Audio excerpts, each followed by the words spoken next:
It's that time of year again. Spooky, scary skeletons are trying to send shivers down your spine, meaning it's time for Scream Fortress to rear its head again.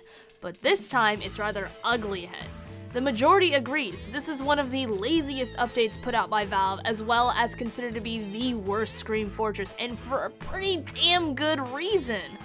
While it's known that the TF team is currently working on the Pyro update, the amount of issues and laziness produced by Scream Fortress 8 are unexcusable. I'm here to tell you guys all the issues I have with the laziness shown in Valve in this update, so sit back, relax, and enjoy yet another somewhat generic thoughts video.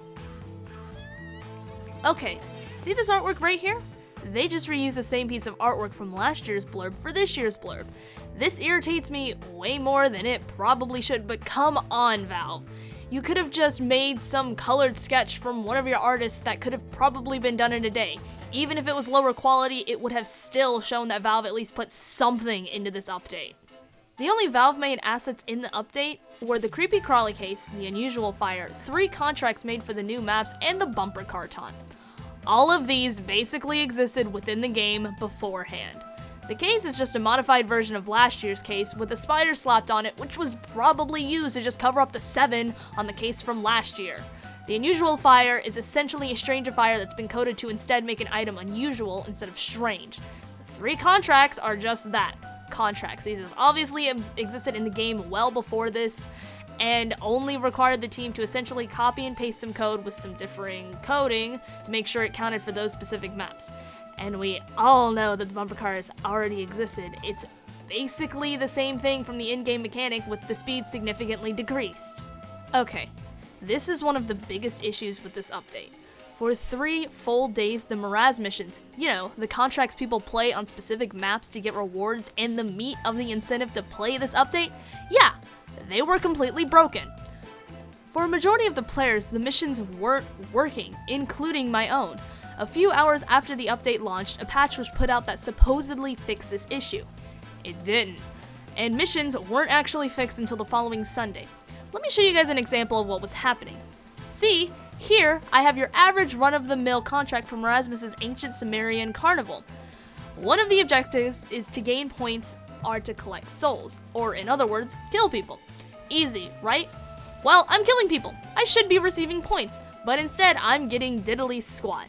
I thought the contract was completely borked until I was thrown into the bumper car game where I suddenly started receiving points for reviving people. I thought I was getting progress on the mission, and I was, until the round ended and my Marasmus points were reset. While Marez Missions being broken are definitely an issue, having the game be literally unplayable for anyone who runs a specific OS is even worse. For the first few hours of the update, iOS users would crash anytime they attempted to join a server. While this was fixed fairly quickly, it makes you wonder what the hell they were attempting to fix, which caused the 1-day delay if 2 major bugs were launched with the update. It also makes you question what their quality testing is, if it even exists, because if an entire operating system was unable to run the game, that just makes you think, oh, they must not even check that operating system, make sure their dang game actually works on it. I actually had a feeling there weren't going to be any new Marasmus lines well before the update dropped, but I digress. While it could have been a scheduling issue with Nolan North, I highly doubt that's the reason. There were absolutely no new voice lines for anyone in this update.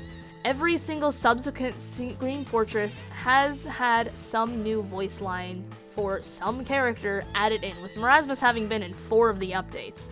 This is probably a more personal issue since Marasmus is one of my favorite characters and is a delightfully fun character here, but it does show the fact that no voice actors were brought in to add even just a smidge of life in this update.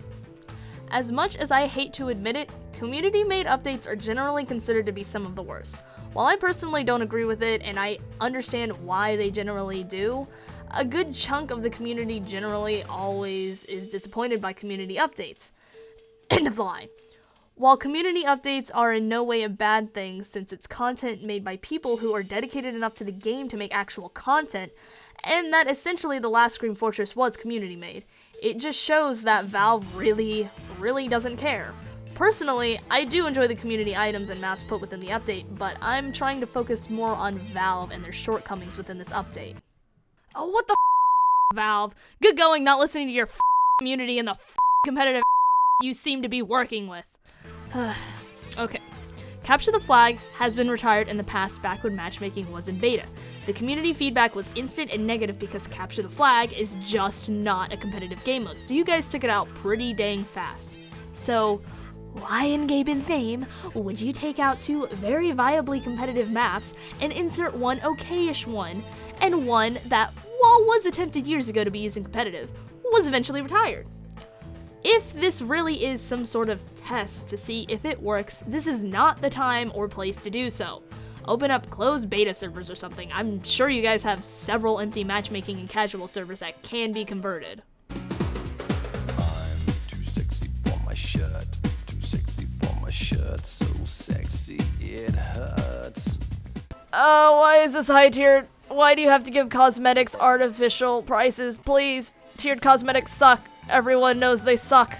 They're horrible. Just give me this goddamn cosmetic, please. Why does it have to be high tier? Now, while this video is mostly about complaints, I kind of want to end it off on a more positive note with the aspects of the update that I personally think are actually good.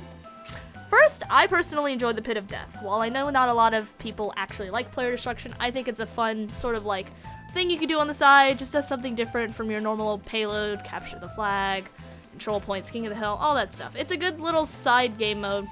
I think it's fun. Second, of course, Burly Beast.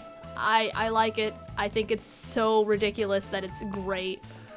And then most of the cosmetics in general are actually pretty nice. The contracts are fun. I personally have always liked the contracts because it gives you something to do and you get rewarded off of it, even if most of the time it's cases that you kind of have to go buy a key. It's still something. And these actually give you some cosmetics. And of course the Burly Beast, because come on guys, it's a nice sexy medic. Yes, I will admit that I like this cosmetic quite a lot, and I cried of laughter when I saw that it was put in the game. Yeah.